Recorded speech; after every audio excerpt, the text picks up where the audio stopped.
In the beginning, God created the heaven and the earth was without form and void, and darkness was upon the face of the deep. And the Spirit of God moved upon the face of the waters. And God said, "Let there be light," and there was light. And God saw the light, that it was good. And God divided the light from the darkness. And God called the light day, and the darkness he called night. And the evening and the morning were the first day. And God said, "Let there be a firmament in the midst of the waters, and let it divide the waters from the waters." And God made the firmament, and divided the waters which were under the firmament from the waters which were above the firmament. And it was so. And God called the firmament heaven, and the evening and the morning were the second day. And God said, "Let the waters under the heaven be gathered together unto one place, and let the dry land appear." And it was so.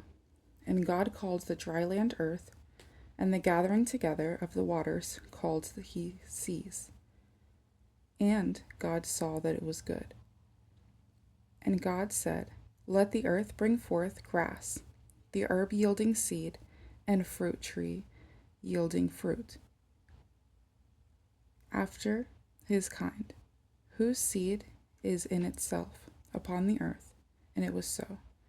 And the earth brought forth grass and herb yielding seed after his kind, and the tree yielding fruit, whose seed was in itself after his kind. And God saw that it was good. And the evening and the morning were the third day. And God said, "Let there be lights in the firmament of the heaven to divide the day from the night, and let them be for signs and for seasons, and for days and years, and let them be for lights in the firmament of the heaven, to give light upon the earth." And it was so. And God made two great lights, the greater light to rule the day, and the lesser light to rule the night. He made the stars also. And God set them in the firmament of the heaven to give light upon the earth, and to rule over the day and over the night, and to divide the light from the darkness. And God saw that it was good. And the evening and the morning were the fourth day. And God said, "Let the waters bring forth abundantly the moving creature that hath life, and fowl that may fly above the earth in the open firmament of heaven." And God created great whales, and every living creature that moveth, which the waters brought forth abundantly, after their kind, and every winged fowl after his kind. And God saw that it was good. And God blessed them, saying, "Be fruitful and multiply, and fill the waters in the sea, and let fowl multiply in the earth." And the evening and the morning were the fifth day. And God said, "Let the earth bring forth the living creatures after his kind, cattle, and creeping thing, and beast of the earth after his kind." And it was so. And God made the beast of the earth after his kind, and cattle after their kind, and every living thing that creepeth upon the earth after his kind. And God saw that it was good. And God said, "Let us make man in our image, after our likeness, and let them have dominion over the fish of the sea, and over the fowl of the air, and over the cattle, and over all the earth, and over every creeping thing that creepeth upon the earth." So God created man in his own image. In the image of God created he him, male and female created he them. And God blessed them, and God said unto them, "Be fruitful and multiply, and replenish the earth, and subdue it, and have dominion over the fish of the sea, and over the fowl of the air, and over every living thing that moveth upon the earth."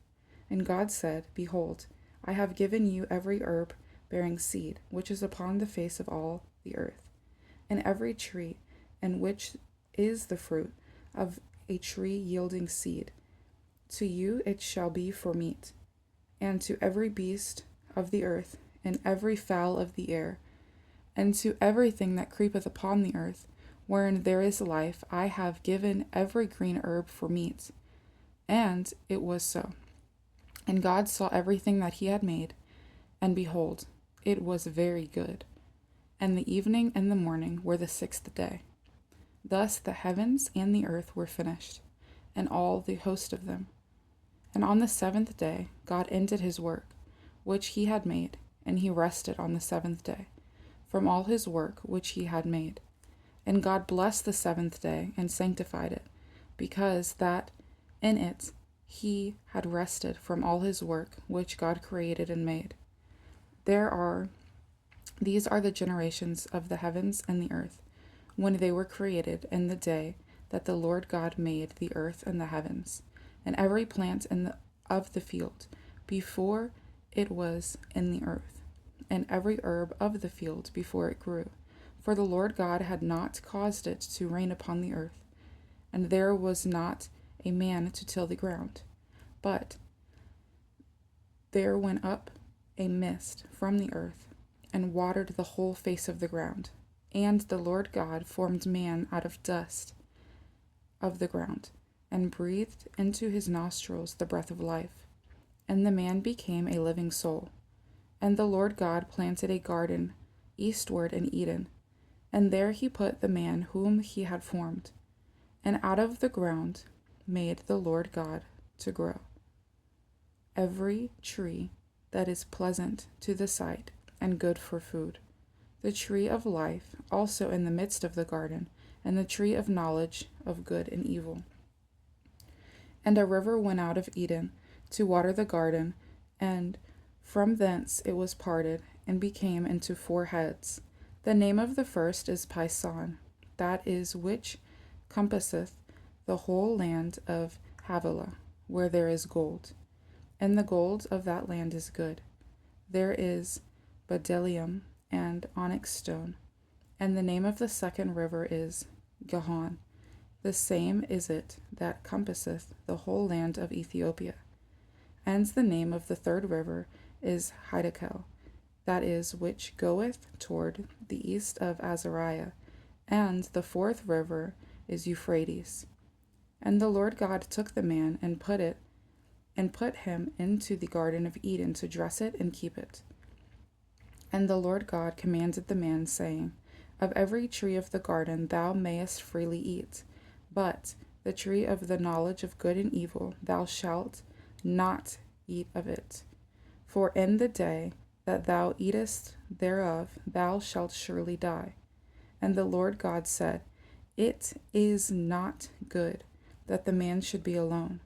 I will make him an help meet for him. And out of the ground the Lord God formed every beast of the field, and every fowl of the air, and brought them unto Adam, to see what he would call them. And whatsoever Adam called every living creature, that was the name thereof.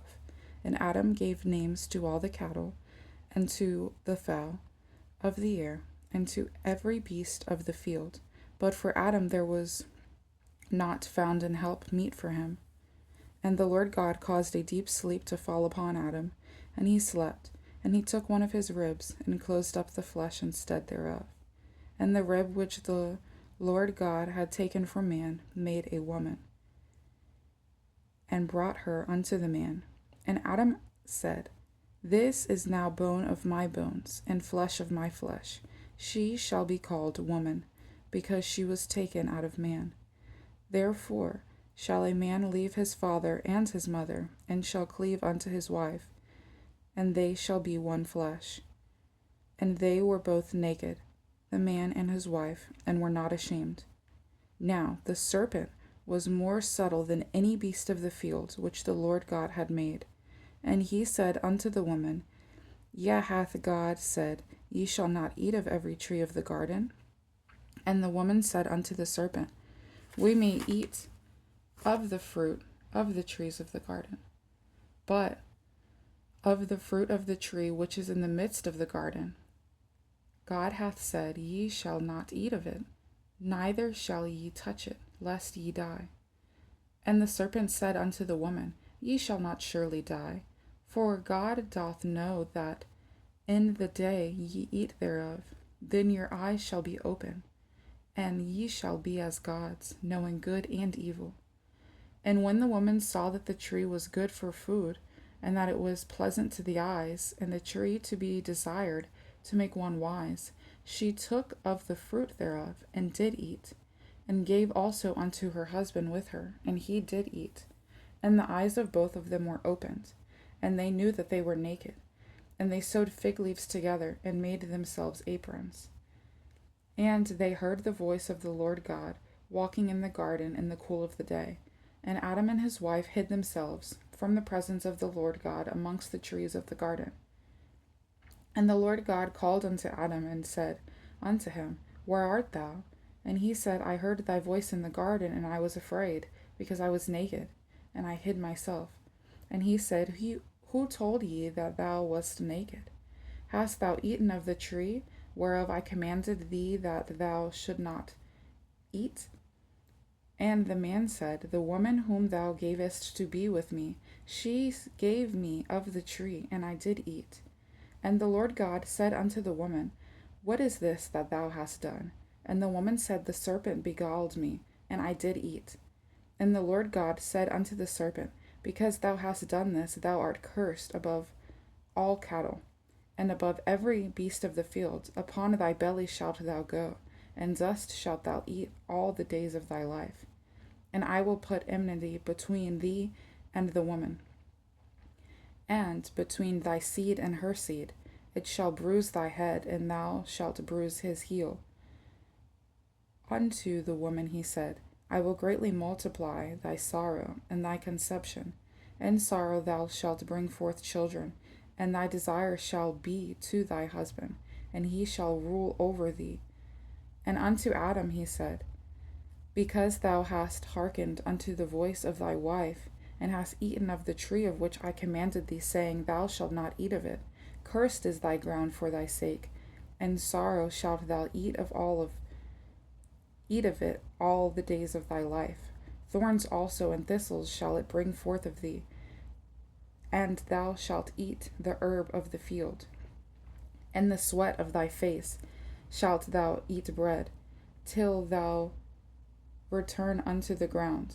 For out of it wast thou taken, for dust thou art, and unto dust shalt thou return. And Adam called his wife's name Eve, because she was the mother of all living.